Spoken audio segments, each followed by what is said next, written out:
रक्षा के लिए अपने प्राण निछावर करने वाले शहीदों को सर्वोच्च बलिदान सदैव याद रखेगा राष्ट्र, ये मुख्यमंत्री जी ने कहा है। मुख्यमंत्री जी ने यह भी जो है संज्ञान लिया है कि शहीद आशुतोष शर्मा साहब जो थे वो खुद मूलतः उत्तर प्रदेश के बुलंदशहर के रहने वाले थे। और मैं ये बताना चाहूंगा कि पहली बार किसी वीर सेना के अफसर को 50 लाख रुपया माननीय मुख्यमंत्री जी ने उनके पत्नी को और उनकी माताजी को 50 लाख रुपया कुल देने का जो है आदेश दिया है। शहीद कर्नल साहब जो हैं उनके परिवार में एक नौकरी भी देने के लिए उन्होंने निर्देशित किया है। और कर्नल शर्मा की स्मृति में पैतृक गांव में गौरव द्वार के निर्माण की भी जो है उन्होंने घोषणा की है। मैं आपको ये बता दूं कि आज ये जो हंदवाड़ा में आतंकवादियों के बीच मुठभेड़ हुई थी, इसमें तुरंत मुख्यमंत्री जी ने इसका संज्ञान लेते हुए ये अपनी श्रद्धांजलि दी है और साथ साथ प्रदेश की ओर से जो ये घोषणा की है उस पर अमल करने के लिए हम लोगों को तत्काल निर्देश दिया है। 50 लाख रुपया है, 40 लाख रुपया पत्नी को, 10 लाख रुपया उनकी माताजी को। ये शहीद जो हैं ये ग्राम परवाना तहसील सयाना के मूलतः रहने वाले हैं। इनकी पत्नी अभी जयपुर में है और चूंकि लॉकडाउन है तो अभी इनका अंत्येष्टि इनकी जयपुर में ही होगी। इनकी एक बिटिया भी है, बेटी भी है, लेकिन ये परिवार मूलतः बुलंदशहर का रहने वाला है। मुख्यमंत्री जी ने स्वयं इसको संज्ञान में लेकर जो पहले 25 लाख थी, पहली बार जो है उन्होंने आदेश दिया कि 50 लाख रुपया दिया जाएगा और आगे सैन्य परिवारों में 50 लाख रुपए की धनराशि देने की उन्होंने घोषणा की है। मैं आज बहुत ही महत्वपूर्ण बैठक मुख्यमंत्री जी ने लॉकडाउन 3 के संचालन के संबंध में, उद्योग धंधों की कार्य योजना के संदर्भ में, औद्योगिक गतिविधियों के संदर्भ में उसके बारे में एडवाइजरी जारी करने के लिए निर्देश दिए हैं। ये आदेश अब सभी डीएम्स को, सभी एसएसपीज को, सभी जो है डीआईजीज को, सभी ऑफिसर्स फील्ड में जो है कमिश्नर्स को, एडीजीज को, सभी को भेज दिया गया है और इस आदेश को हम अभी प्रेस के लिए भी तुरंत रिलीज कर दे रहे हैं। इस आदेश के अंतर्गत मैं बताना चाहूंगा कि भारत सरकार की जो गाइडलाइंस हैं उसको यथा जो है जैसा भारत सरकार ने कहा एग्जैक्टली लगभग जो है उसी तरह से उन्होंने जो आदेश दिया है उसी के अनुरूप जो है आदेश जारी किया है। इस गाइडलाइंस को 4 मई से 2 सप्ताह से यानी कल सुबह प्रातः से ये 2 सप्ताह के लिए जो है जारी किया गया है। और साथ साथ इसमें रेड जोन, ग्रीन जोन और ऑरेंज जोन जो निर्धारित भारत सरकार के स्वास्थ्य मंत्रालय द्वारा किए गए हैं उसको परिभाषा को स्वीकार करते हुए उसके अनुरूप ही कार्रवाई की गई। आपको सबको मालूम है कि रेड जोन वो जनपद है जहां पर एक्टिव केसेस हैं, ग्रीन जोन वो जनपद है जहां कोई एक्टिव केस नहीं है या पहले कभी एक्टिव केस रहा था तो वो 21 दिन पूरा कर चुका है, और ग्रीन जोन ऑरेंज जोन वो है जो ना रेड जोन है ना ग्रीन जोन है।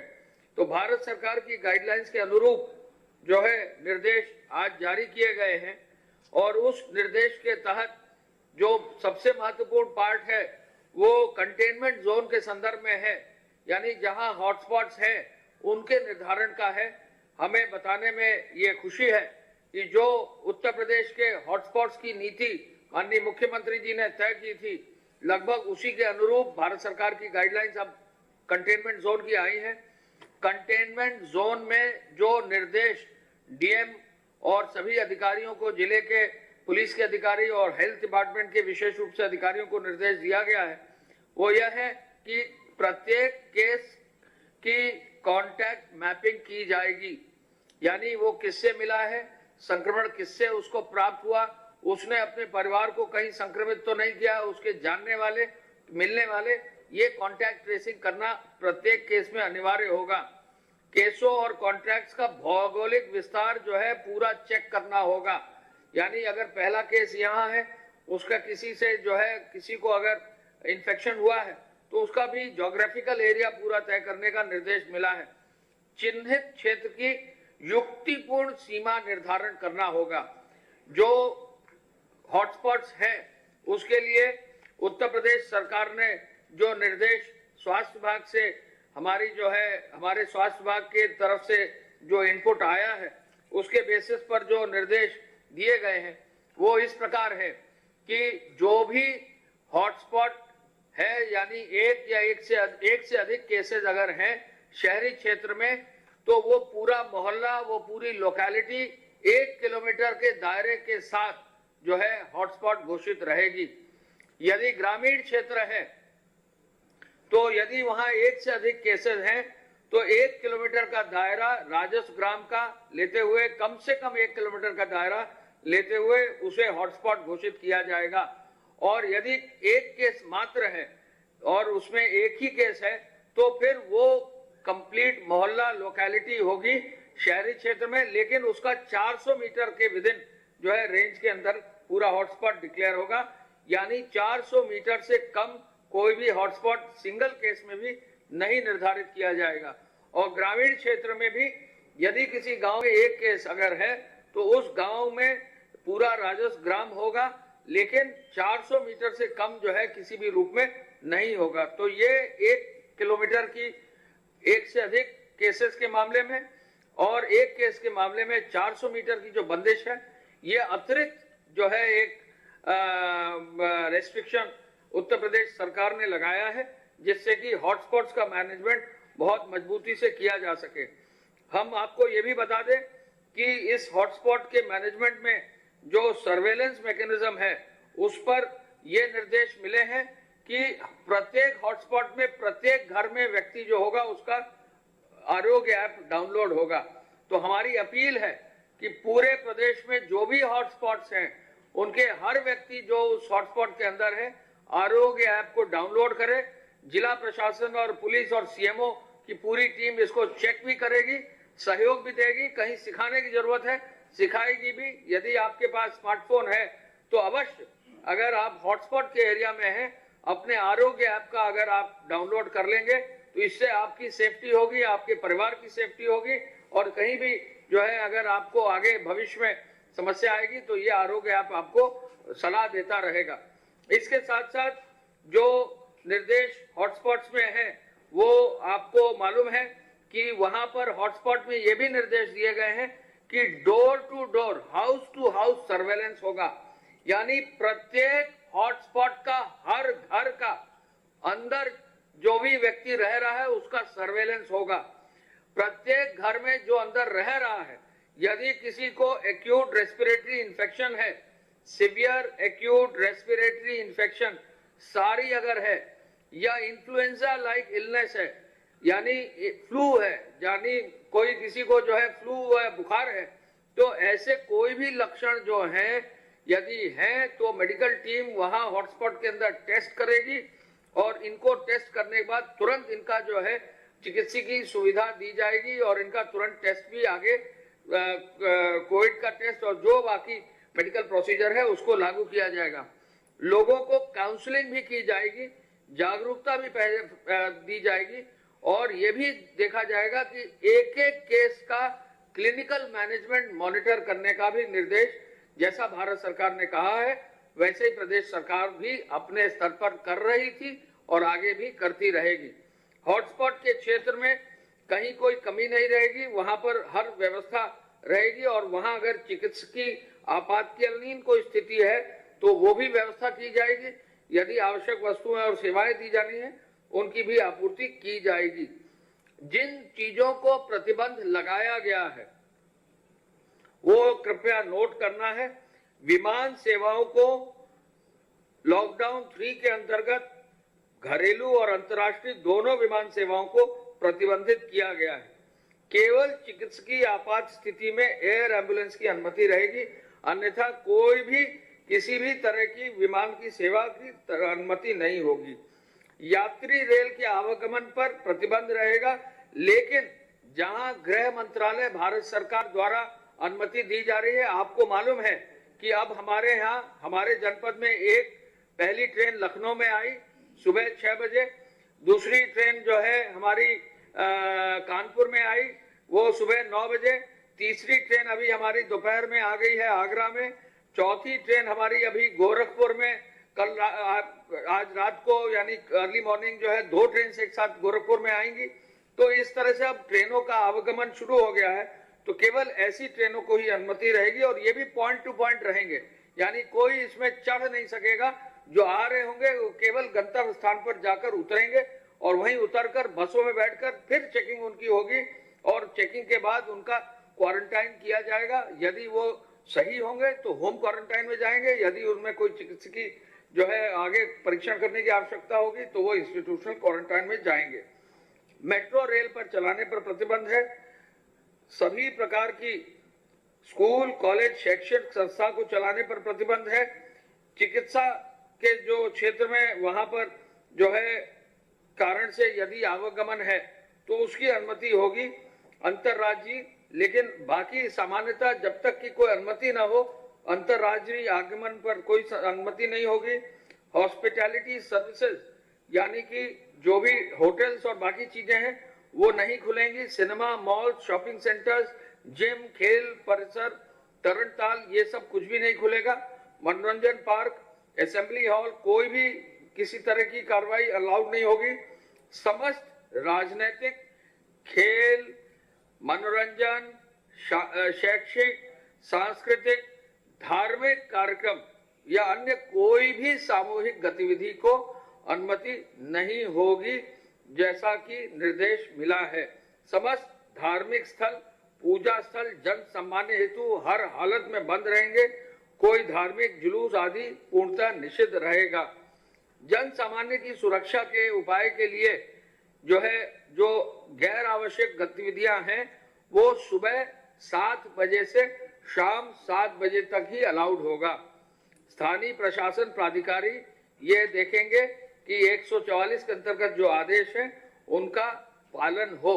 एक अपील हम करना चाहेंगे, ये निर्देश भी है और ये आदेश भी है, लेकिन अपील हम जरूर करना चाहेंगे कि 65 वर्ष से अधिक आयु के व्यक्ति या कोई रुग्णावस्था में व्यक्ति अगर है, किसी बीमारी से ग्रसित व्यक्ति है, गर्भवती महिला है, 10 वर्ष की आयु से नीचे का बच्चा है, तो सामान्यतः घर से बाहर ना निकलें। ये घर से बाहर ना निकलें, ये उनके और उनके परिवार की सुरक्षा के लिए कहा जा रहा है। फिर से मैं रिपीट कर दूं, 65 वर्ष से ऊपर के व्यक्ति, यदि कोई व्यक्ति बीमार है या कोई उसको एलमेंट है, यदि कोई बच्चा 10 साल से नीचे का है, यदि गर्भवती महिला है, ऐसी स्थिति में किसी को बाहर फिलहाल 15 दिन तक नहीं निकलना चाहिए, ये निर्देश भी दिया गया है। कंटेनमेंट जोन में ओपीडी या चिकित्सा क्लिनिक भी खोलने की अनुमति नहीं होगी। केवल रेड जोन में यानी कंटेनमेंट जोन के बाहर रेड जोन में, ऑरेंज और ग्रीन जोन में सोशल डिस्टेंसिंग के साथ स्वास्थ्य विभाग की गाइडलाइंस के अनुसार अनुमति हेल्थ के इंस्टीट्यूशंस की होगी। आपको मालूम है कि जो आपातकालीन सेवाएं हैं उनके लिए हर जनपद का एक जो है अलग अलग हॉस्पिटल्स नामित किए गए हैं। अनुमति एक एक हॉस्पिटल को दी गई है जो वेबसाइट्स पर भी डाली गई है। ऐसे में केवल उन जगहों पर जाएं जहां अनुमति है। किसी भी सूरत में जो पेरीमीटर कंट्रोल है यानी जो परिधि का जो नियंत्रण है हॉटस्पॉट का, वो एज इट इज लागू होगा। इसके अलावा जहां भी हॉटस्पॉट्स और के बाहर रेड जोन है वहां पर रेड जोन में cycle rickshaw, auto rickshaw, taxi और कैब सर्विस, जनपदी और अंतर जनपदी बस परिवहन या कोई भी स्पा या हेयर सैलून नहीं खुलेगा। यानी रेड जोन में ये चीजें नहीं होंगी, यानी उन शहरों में जहां रेड जोन है वहां ये चीजें नहीं होंगी। Cycle rickshaw, auto rickshaw, taxi, cab service, जनपदी व अंतर जनपदी बस परिवहन, स्पा और हेयर सैलून ये रेड जोन में नहीं होगा। इसके अलावा हम ये बताना चाहेंगे कि जो अनुमति होगी वाहनों के लिए, वो वाहनों की अनुमति जब प्राप्त होगी तो 4 पहिया वाहन में अधिकतम 2 व्यक्ति बैठेंगे, एक ड्राइवर के अतिरिक्त, और 2 पहिया वाहन में केवल 1 व्यक्ति बैठेगा, कोई पीछे नहीं बैठेगा। ये हाँ, 3 कार में 1 ड्राइवर, ज्यादा से ज्यादा 1 आदमी आगे 1 आदमी पीछे। शहरी क्षेत्र में बहुत जरूरी है कि उद्योग प्रदेश में शुरू किया जाए। माननीय मुख्यमंत्री जी ने इस पर लगातार जो है बैठक करके निर्णय दिया और इसको मुख्यमंत्री जी के आदेशानुसार जो आदेश प्राप्त हो रहे हैं लॉकडाउन 3 के, उसमें समाहित करके दिया गया है। ये बहुत महत्वपूर्ण है उद्योगों को चलाना। मुख्यमंत्री जी ने उद्योग विभाग को और सभी जिला प्रशासन और पुलिस को कल वीसी में बहुत क्लियर कट निर्देश दिया है कि इस नई विधि के अंतर्गत 4 तारीख से उद्योगों को अनुमति दी जाए। जहां अनुमति है उसको अनुमति को देने में विद इन दी नॉर्म्स और विद इन दी गाइडलाइंस देने में देर न की जाए, क्योंकि काफी उद्योग जो है हमारे प्रदेश में पहले से चल भी रहे थे, आगे भी उद्योगों को चलाना है। जो निर्देश उद्योगों के लिए है वो है स्पेशल इकोनॉमिक जोन SEZ में काम करने के लिए, एक्सपोर्ट ओरिएंटेड यूनिट्स में काम करने के लिए, इंडस्ट्रियल एस्टेट और इंडस्ट्रियल टाउनशिप में काम करने के लिए। उनमें आवाजाही का नियंत्रण जरूर रहेगा, लेकिन उद्योग चलेंगे। इसके साथ साथ आवश्यक वस्तुओं के उत्पादन की इकाई, दवा, औषधि, चिकित्सीय उपकरण, कच्चे माल, ये पहले से ही चल रहे हैं। और सतत प्रक्रिया वाले यानी कंटिन्यूअस ऑपरेशन के जो भी इंडस्ट्रीज हैं वो एज इट इज चलेंगी। इसके साथ साथ सप्लाई चेन वाली इंडस्ट्रीज, IT हार्डवेयर का उत्पादन, जूट उद्योग का उत्पादन और पैकेजिंग मटेरियल का जो है उत्पादन की जो भी इकाइयां हैं, सोशल डिस्टेंसिंग के साथ, और यदि उनके लेबर या उनके वर्कर्स आते हैं तो उनको निर्धारित व्यवस्था के अनुरूप जो है कार्रवाई की जाएगी। उद्योग विभाग की कार्रवाई करने के लिए जो उनका special standard operating procedure SOP होगा वो मैं थोड़ा सा बताना चाहूंगा, क्योंकि उद्योग विभाग के लिए बहुत जरूरी है, औद्योगिक इकाइयों के लिए जरूरी है, औद्योगिक संस्थानों को चलाने के लिए बहुत जरूरी है कि कोई भी कारण ऐसा ना रहे कि उनका भवन कार्यालय संक्रमित हो, कैफेटेरिया कार्यालय आदि सब संक्रमित हो, जो सभा कक्ष या हॉल या बरामदा या बंकर या पोटा केबिन भवन आदि संक्रमित ना हो, उपकरण और लिफ्ट संक्रमित ना हो, बाथरूम टॉयलेट्स विशेष रूप से संक्रमित ना हो, दीवारें उनकी सतह संक्रमित ना हो।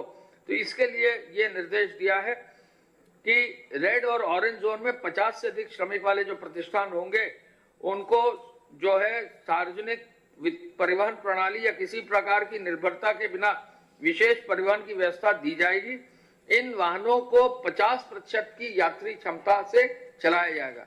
यानी यदि कोई उद्योग रेड जोन या ऑरेंज जोन में चलाया जा रहा है तो वो बस अपनी चलाने के लिए उनको अनुमति होगी, लेकिन बस की क्षमता आधी होगी। ये निर्देश दिया गया।